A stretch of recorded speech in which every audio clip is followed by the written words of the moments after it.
Apakah Anda dipaksa untuk mengajukan permohonan ini hari ini? Tidak, Yang Mulia. Wanita Utah yang menembak mati kedua orang tuanya sendiri dengan darah dingin dan tampaknya mengatakan dia akan melakukannya lagi, kini secara resmi telah mengajukan permohonan bersalah. Namun, permohonan itu memiliki aspek yang menarik. Kita akan membahas berita ini dengan pengacara Rich Schoenstein yang akan menjelaskan apa yang bisa diharapkan selanjutnya. Selamat datang di Sidebar dari Law and Crime. Saya Jesse Weber. Mia Bailey, 30 tahun dijadwalkan hadir di ruang sidang St. George County, Utah, Kamis untuk sidang status kasus pembunuhan ganda brutal. Namun ketika dia sampai di sana, saat itulah publik mengetahui bahwa sebenarnya dia akan mengajukan pengakuan bersalah. Sekarang, dia menghadapi hukuman penjara puluhan tahun. Saat kami pertama kali memberitakan Bailey tahun lalu, dia ditangkap setelah pencarian semalam di Washington City, Utah. Dia kabur dari tempat kejadian perkara mengerikan di rumah keluarganya yang dia sebabkan sendiri, oke? Dia mengakui kepada polisi bahwa dia menembak dan membunuh kedua orang tuanya, Joseph dan Gail Bailey, dan bahkan mencoba membunuh saudaranya, tapi untungnya tidak berhasil. Bailey dilaporkan berkata pada polisi, "Aku akan melakukannya lagi. Aku benci mereka." Pada saat itu, bagian besar dari kasus ini yang mendapat banyak perhatian media adalah fakta bahwa Bailey sedang dalam proses transisi menjadi perempuan. Dia telah secara hukum mengubah jenis kelamin menjadi perempuan, mengganti nama menjadi Mia, dan ada kebingungan tentang penampilan, pakaian, dan rambutnya. Hal itu membuat pencariannya makin menantang. Sekarang kita bahas tuduhan spesifik terhadap Bailey. Pertama, berita utama. Bailey mengaku bersalah di pengadilan pada 6 November. Nona Bailey ay Weinstein bibilan telah dicapai keanteriornya di ada negara bagian Utah. Apakah Anda resmi mengajukan pembelaan ini hari ini? Tidak, Yang Mulia. Sebagai bagian dari kesepakatan dengan negara bagian, Bailey mengaku bersalah atas 2 pembunuhan berat dan 1 penyerangan berat, serta dinyatakan mengalami gangguan jiwa saat melakukan kejahatan tersebut. Jadi, dia mengaku bersalah dan mengalami gangguan jiwa, yang merupakan salah satu opsi di Utah. Kita akan membahasnya. Awalnya dia didakwa 11 kejahatan berat, kini ada pembaruan besar. Untuk membahas detail terbaru, saya ingin menyambut kembali pengacara sidang, Rich Schoenstein. Rich, senang bertemu denganmu. Terima kasih sudah meluangkan waktu, jadi ceritakan pemahamanmu di sini. Utah agak berbeda, bukan? Ini bukan pembelaan ketidakwarasan tradisional yang biasa. Ketika seseorang mengaku bersalah dan mengalami gangguan jiwa, apa artinya itu? Jadi Jesse, bilauran yang saya baru studi praktek di Utah, hanya berdasarkan yang saya baca, itu adalah yang masih pengakuan bersalah atau tuduhan pembunuhan, jadi sendiri bisa dijatuhi hukuman penjara seumur hidup tanpa kesempatan untuk pembebasan bersyarat. Tapi alasan gangguan jiwa tak bisa dipertimbangkan oleh hakim saat menjatuhkan hukuman. Itu adalah salah satu faktor yang akan dipertimbangkan. Dan menurut saya, tanda kutip, itulah inti dari pengakuan bersalah ini. Semua ini bertujuan memberi hakim beberapa pertimbangan agar mungkin saja orang ini bisa keluar dari penjara suatu hari nanti. Dan sudah sekitar 1,5 tahun sejak pembunuhan itu terjadi. Dan kamu tahu, sudah diberitakan bahwa negosiasi pembelaan ini sudah berlangsung cukup lama. Kita tahu bahwa proses hukum bisa memakan waktu berbulan-bulan.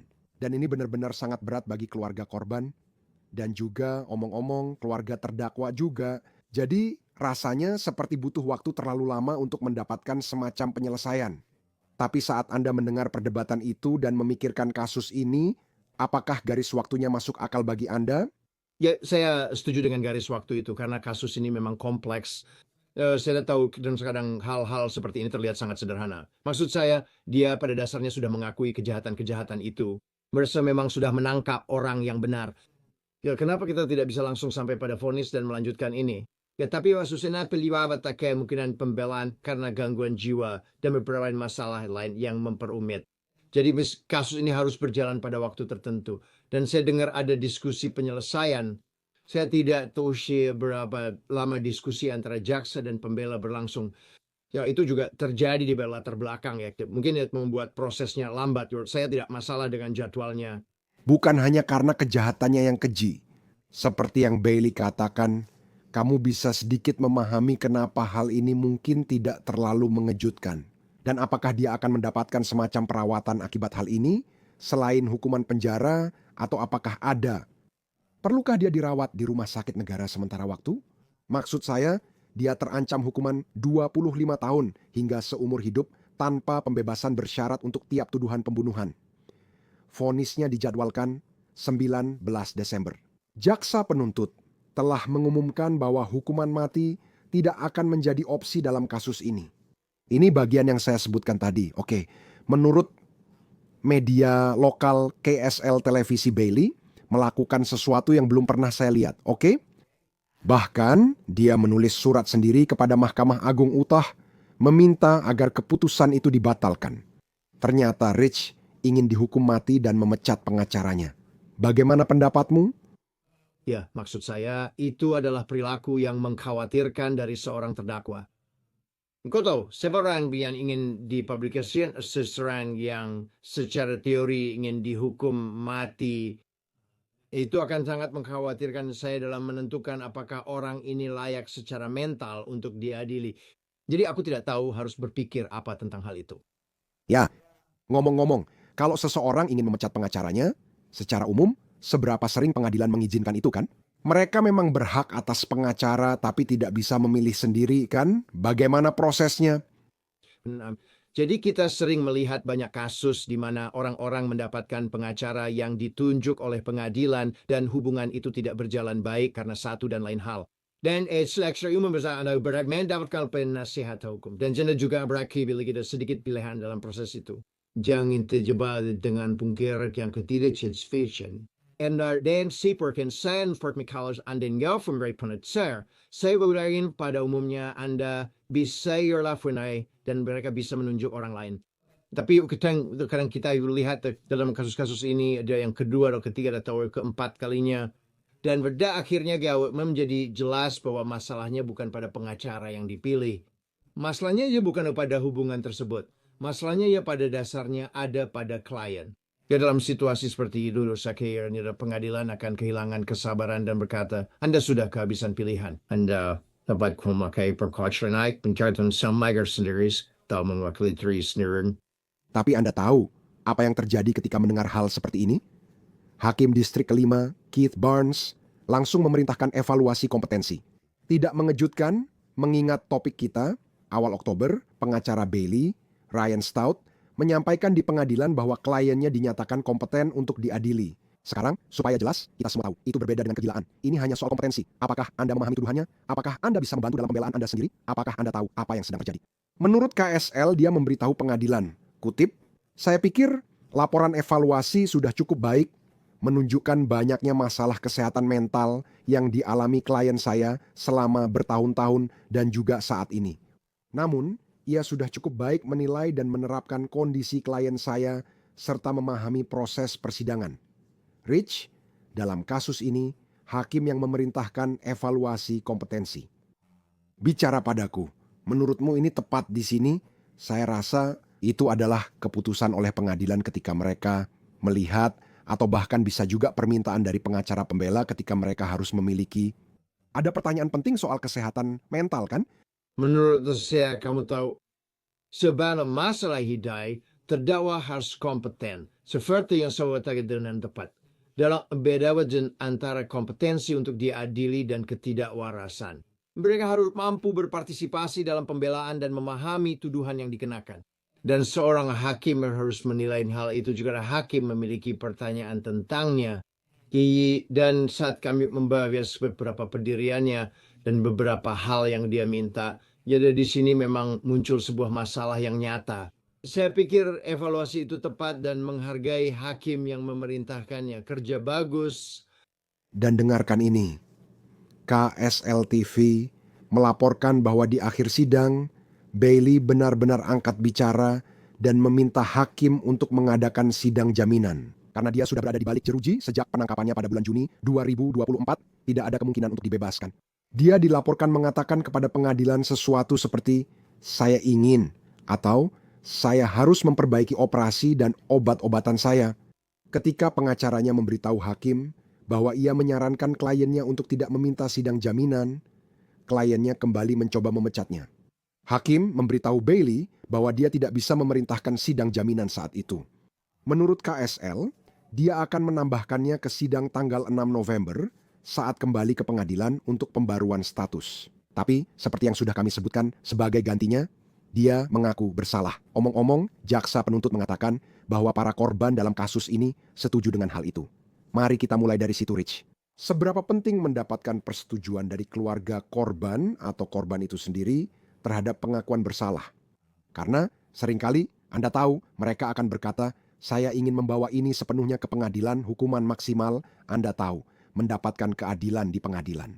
Bicarakan itu kepada saya. Jadi itu tidak diwajibkan secara hukum. Jaksa bisa bernegosiasi soal jaminan tanpa persetujuan korban. Kita pernah melihat hal serupa terjadi, juga kasus dengan korban dan pendapat berbeda soal tindakan yang seharusnya diambil. Dan jaksa harus mengambil keputusan.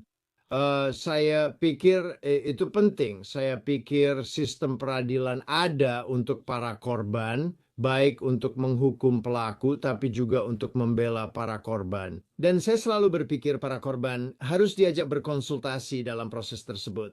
Tapi mereka tidak bisa diimpin. Anda tahu mereka tidak bisa memaksa adanya persidangan jika memang tidak ada yang bisa diadili.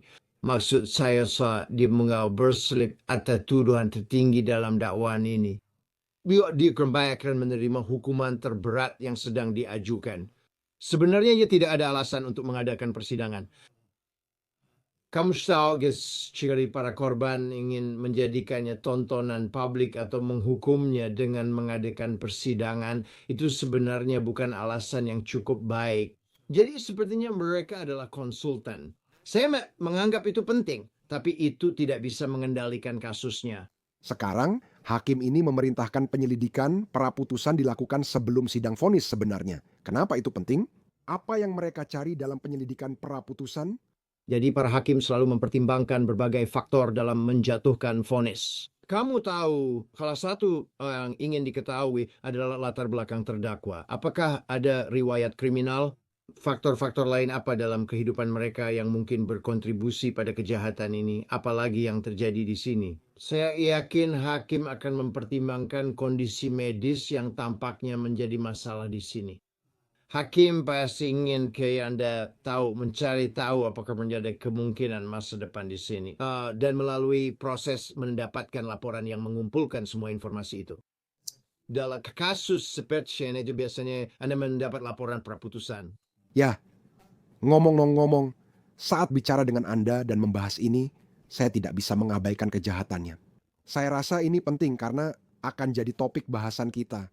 Kita perlu benar-benar memahami keluarga korban, dan kejadian sebenarnya di sini. Saya ingin membahas bagaimana kita sampai di sini. Dan juga detail-detail yang benar-benar mengganggu yang kami pelajari tentang kejahatan-kejahatan Bailey dalam beberapa hari setelah amukannya. Jadi Bailey dilaporkan terlihat di kamera lingkungan sedang mengemudi menuju rumah orang tuanya di Washington City dengan Kia Soul kuning miliknya. Bailey tidak tinggal di rumah itu. Faktanya, menurut KSL, ada perintah perlindungan yang berlaku. Tapi keadaan pasti yang menyebabkan perintah perlindungan itu tidak jelas. Sepertinya ada masalah dengan keluarganya. Saat Bailey masuk lewat pintu, tak terkunci, saudara laki-lakinya bilang ke polisi dia mendengar orang tua mereka berteriak menyuruh Bailey keluar. Saat membaca afidavit ke pengadilan ini, tertulis, Mia mengakui masuk ke rumah dan hampir langsung menembak ibunya, G. B. Mia menembak beberapa kali ke arah ibunya. Ditemukan beberapa selongsong peluru bekas di dalam rumah, dekat lokasi tubuh Kibame. Mia berkata ayahnya, J. B. mendengar tembakan lalu berjalan ke arah suara itu. Mia menyatakan bahwa dia menembak kepala ayahnya dan ayahnya langsung jatuh ke tanah. Setelah turun sebentar, Mia naik lagi dan menjelaskan bahwa dia kembali ke ayahnya yang tergeletak di tanah.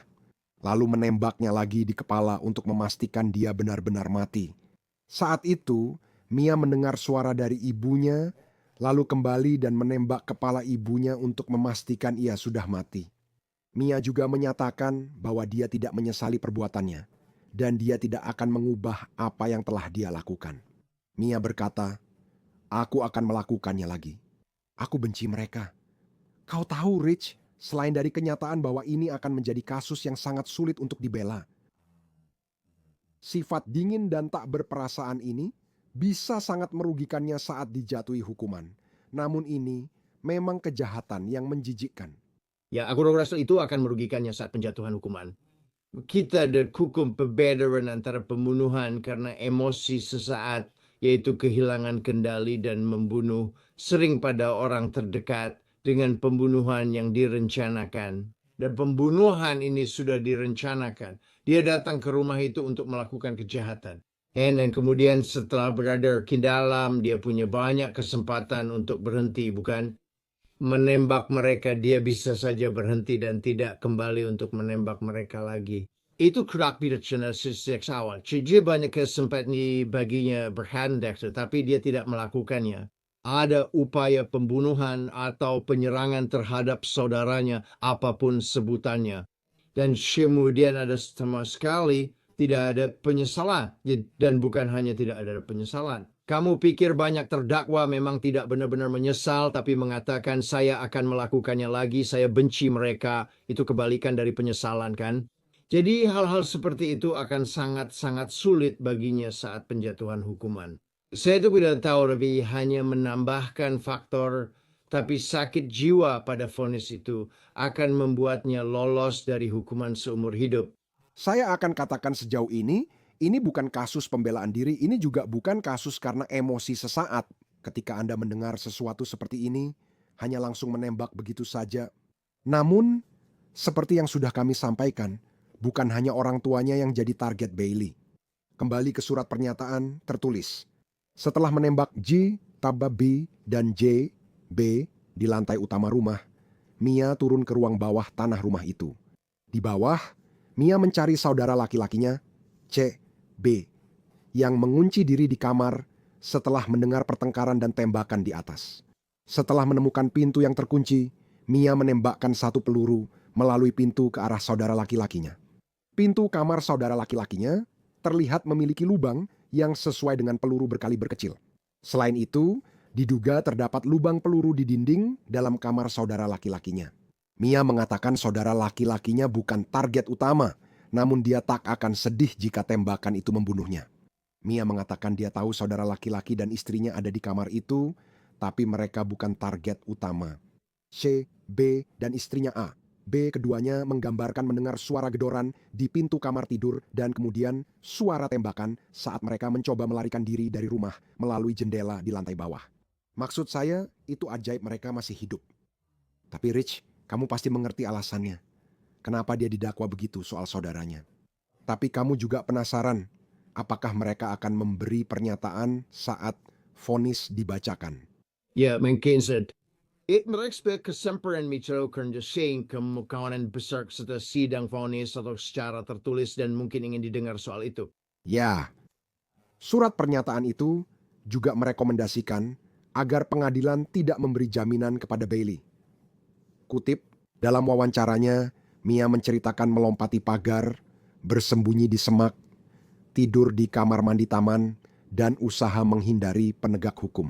Mia membanggakan kemampuannya untuk menghindari upaya penegak hukum dalam melacak dirinya, termasuk menghindari petugas, bersembunyi dari helikopter, dan bersembunyi dari drone. Ketika Mia akhirnya tertangkap, dia sedang bersembunyi di semak berduri. Mia berupaya keras menghindari penegak hukum dan berisiko tinggi melarikan diri jika bebas dengan jaminan. Maksud saya, meski dia tidak mengaku bersalah Rich dan hari ini jadwal sidang jaminannya, dia tetap tidak akan mendapatkannya. Tidak ada yang akan memberinya jaminan mengingat sifat kejahatannya. Dan jelas dia berisiko melarikan diri. Ya, dan kau tahu pada tingkat tertentu ada ketidakstabilan mental di sini. Entah kau mau menyebutnya tidak kompeten atau sakit jiwa, tapi memang ada sesuatu yang terjadi di sana. Kau pasti tidak nyaman membiarkan dia bebas dengan jaminan. Itu tidak mungkin terjadi. Tidak. Yah, dengar maksudku, ini benar-benar perkembangan terbaru. Ini benar-benar sebuah perkembangan. Mari kita lihat bagaimana proses penjatuhan hukuman nanti, Terima kasih banyak sudah meluangkan waktu. Rich Schonstein, saya menghargainya. Senang bertemu denganmu. Senang bertemu denganmu.